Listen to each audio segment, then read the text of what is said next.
Hey, welcome back to the channel. I'm Two Commas. I'm glad you're here.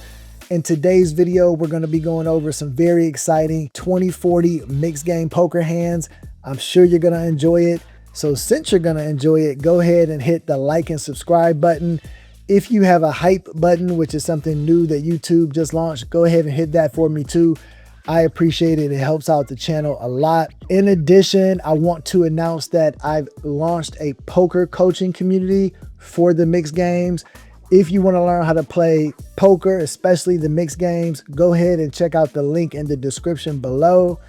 We're going to have poker quizzes, hand reviews, group coaching sessions, one-on-one coaching sessions. It should be a lot of fun. I'm super excited about it. So let's go ahead and dive into the action. We are back in action at the WSOP. I'm getting ready to hop into the 2040 mixed game. I don't often get to play mixed games when I'm back home in Atlanta, so I have to log some serious hours while I'm in Las Vegas to get as much playing time as possible. It's always best to start a new table if possible when playing in the mix because you get to choose a portion of the games that will be played. I prefer triple draw and stud games as opposed to flop games, and I also prefer single winner games instead of split pot games. The mix that we're going to be playing today is decent because it has a good variety of draw and stud.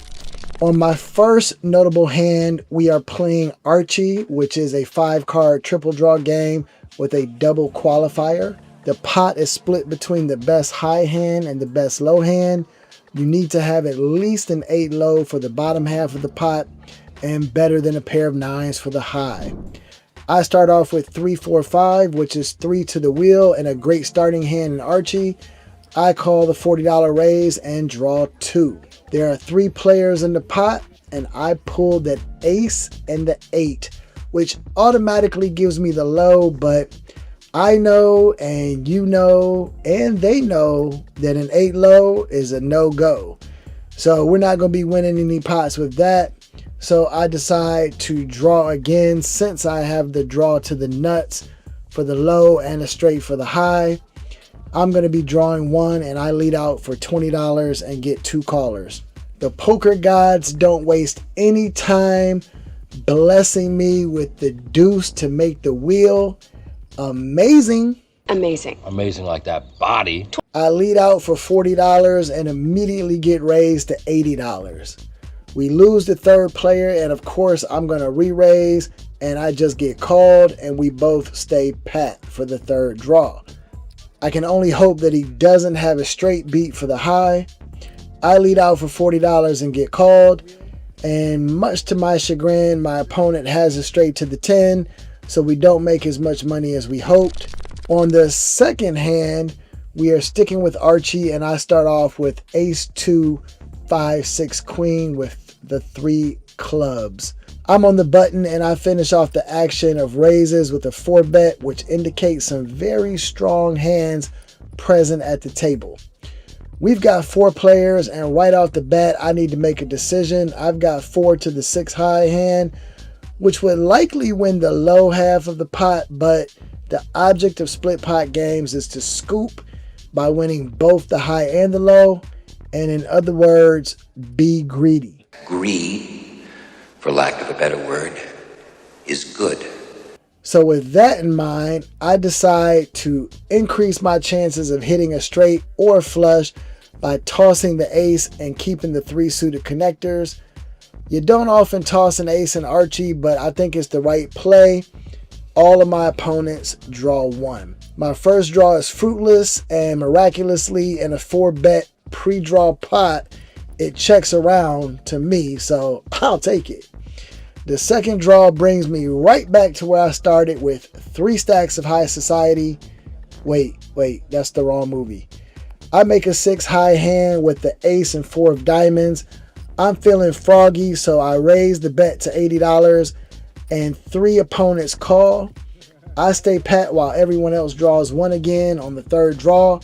It's check to me and I bet $40 and everyone calls. Wow. As expected, I do have the best low hand and one of my opponents made a full house for the high. We split the 2 other players' chips. Hey, before we dive into the next hand, I want to ask you a really quick question. Are you ready to learn how to play mixed poker games? If so, click on the link below in the description. I built a community called Year of the Wager Poker, where I teach people how to play the basics like Deuce to 7 and Badugi, as well as more advanced games like Dramaha or Badacey, and all types of other mixed poker games. Listen, I played No Limit Hold'em for more than 10 years every single day, and quite frankly, I got burnt out looking for the same 2 cards to enter the pot. Mixed games brought my love of poker back, and I think you'll enjoy them as well. Go ahead and join the community. It's free to join, and I think you'll have a lot of fun learning these games. Thanks. One more time for the cheap seats, we're going to be playing Archie. I start with Ace, Deuce 6, Queen 10, and there are 3 players in for $40, and I'm drawing 2. King Jack on the first draw is not going to get it done, but my opponents once again give me a lifeline by checking to me. The second draw is much kinder, giving me an ace and pairing my 6. It checks to me, and I decide to thin the field with a bet of $40, needing to improve with 1 draw left. I pull the king of clubs, which means I don't qualify for either the high or the low, but my opponent also drew a card and checked to me. Position is key, and I can't win this hand by checking, so I bet $40, and my opponent must have missed their draw too, and they fold. We're sticking with Archie for the 4th hand, and I'm dealt Ace, 2-2, 4 Queen. I've got 3 to the wheel, and I also have someone else's wheel card with the second deuce. All of these factors add up to me calling the raise and declaring my intention to win the pot. We've got 4 players, and I'm drawing 2. Somehow I pull a jack and another 4. It's still the first round of betting, and I call the $20 bet. On the second draw, I toss 2 cards and end up making a very rough low with 8-7, 4 deuce ace. I check the action and call the bet of $40, and we lose 1 player. Here's another decision point in Archie. An 8-7 is usually not going to be good enough to win the low. However, since I've seen a lot of wheel cards and my opponents are likely still drawing, I decide to stay pat. I check the river and my opponent bets. I call in case he was betting a high hand, but unfortunately, he made a 6 low and I lose the entire pot, which reminds me of the immortal words of Ricky Bobby. If you ain't first, you're last. On the next hand, I got moved to the main game, and guess what? They were also playing Archie. I've got 4 clubs, 3 draws, and a dream. I called the 3 bet with 3 players in the pot and draw 1. And what do you know? It only took 1 draw to make my king high flush. Not that there's anything wrong with that. Not at all. I lead out for $20 and keep both players in the pot. I of course stay pat, and on the second draw it's check to me. I bet $40 and we lose 1 player. I stay pat again and bet $40 on the river. I get called and show them the bad news. You know something? No soup for you. The next hand is an example of how the big blind can get you in trouble and what not to do in Archie. I start off with 5, 10, 10, 9, 8, and let me be the first to say that this is an unequivocal fold. There is no reason for me to be in this hand other than the big blind discount, and frankly, that's not enough. You should never be playing Archie with a pair smaller than a pair of kings, and I had no other real hand possibilities to draw to. What makes it even worse is we were heads up. Nevertheless, I call the raise and draw 3 out of position with a pair of 10s. Sounds crazy just saying it out loud. The first draw doesn't improve me that much, and I compound my mistake by calling another bet. On the second draw, I decide to keep the ace and the king with the hopes of making 2 pair, but in reality, I should have just folded. But if I was going to draw, I should have drawn 3 to try and hit another 10. I think my thought process was reducing my draw to 1 made it look like I improved a lot and I could bluff if I missed on the river. I now have 10-10, ace, king, queen. On the third draw, I stay pat to carry out my impersonation of Megamind's diabolical plan and lead out for a bet of $40. However, my opponent calls, which was not part of the plan, and fortunately they made a low and my 10s held up simply to earn my money back. terrible play by me. Oh, you're a villain, all right. Just not a super one. Yeah? What's the difference?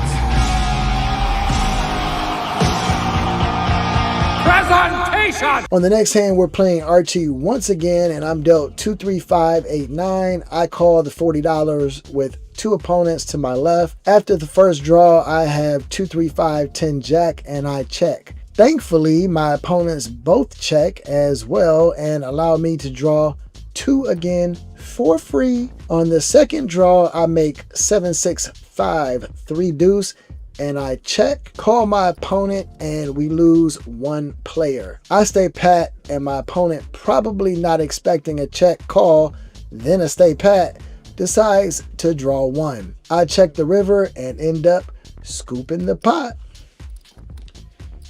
And yet again, we are playing another hand of Archie. I'm dealt ace 2, 6, 9 queen, and I call $40. In position, I have 1 opponent. I draw 2 on the first draw and pull a 3 and another queen. I bet $20 and draw 1. On the second draw, I make 6, 5, 3 deuce ace, and I raise to $80. Then I get re-raised. Awkward. I make the call and decide to stay pat because my opponent didn't seem like he was drawing to a low. I guess it's just intuition. I stay pat and we both check the river. Luckily for me, my opponent was going for the high and made trip 3s. I pull back my chips and we make little to no profit. And finally, we switch it up and change the game to Dramaha. For a minute, I thought this was just going to be an Archie table, but for the new players out there, here's a refresher on Dramaha. It's a split pot game with half the pot going to the best Omaha hand on the board and the other half going to the best 5-card draw hand which you are holding. I'm playing heads up against the button and I'm dealt ace 10, 8, 7, 5 with 3 clubs. This should honestly be a fold off the bat because I'm out of position, but the big blind is my kryptonite and I make the discounted call to $40 because I had a suited ace. Luckily for me, the flop comes 747 rainbow, giving me a set of 7s. I bet $20 and take the maximum of 3 cards, keeping only the ace and the 7. The turn is the 9 of diamonds and my draw does nothing to improve my hand. I've got ace high for the 5-card draw hand. I lead out for $40 because I enjoy lighting money on fire and because I've got trip 7s. However, I get raised. Houston, we have a problem. I make the call knowing I'm losing my 5-card draw hand, but thinking I'm taking down the Omaha hand. This is clearly card drunk thinking. I should not have led out on this board with the hopes of only winning half the pot, and I definitely shouldn't be calling a raise with only the hopes of winning half the pot. A 5 of hearts comes on the river and I check call the $40, only to find out that my opponent had the entire world in his hands because he had a spade flush in his hand and a full house on the board, and that hurts. Ouch. We need to go back to playing Archie. We don't go back to Archie, but we do switch the game up to Super Stud 8. This game plays exactly the same as 7-card Stud 8 or better, except you are dealt 4 cards down and you have to toss 2 of them before 4th Street is dealt. The extra 2 cards means you need to tighten up your range because players will be starting out with much stronger hands than your normal 7-card Stud game. I'm dealt queen 9 4 deuce with 3 spades down and an 8 of spades up. In general, you don't want to have one of your flush outs be one of the cards you're going to be throwing away, but I decide to challenge myself to make a flush the hard way. I call the raise and we head to 4th Street with $155 in the pot and 2 opponents. I make a king on 4th Street and call the bet of the player to my right who pairs his 5 door card, and surprisingly the pair of 5s folded to a bet from my other opponent, and I decide to make the call and we proceed to 5th Street. I get the 10 of hearts on 5th Street, which does absolutely nothing for my hand, but my opponent appeared to be going low and got a paint card on 5th Street. Since the bet has doubled, I should be folding my garbage hand, but no spades have been exposed yet, and I stubbornly call one more bet to see what unfolds. On 6th Street, I make a pair of 9s, and we both check. On the river, the dealer gives me a hapless 3, and I'm forced to check again with a terrible hand, but my opponent also checks because he missed his draw, and my powerful pair of 9s takes it down. Now my next Super Stud 8 hand is more of a proper starting hand. I'm dealt 2, 3, 5, 7 down and the 3 of spades up. I toss the 3 and the 7, leaving me with 3 to the wheel and 2 spades. Great start.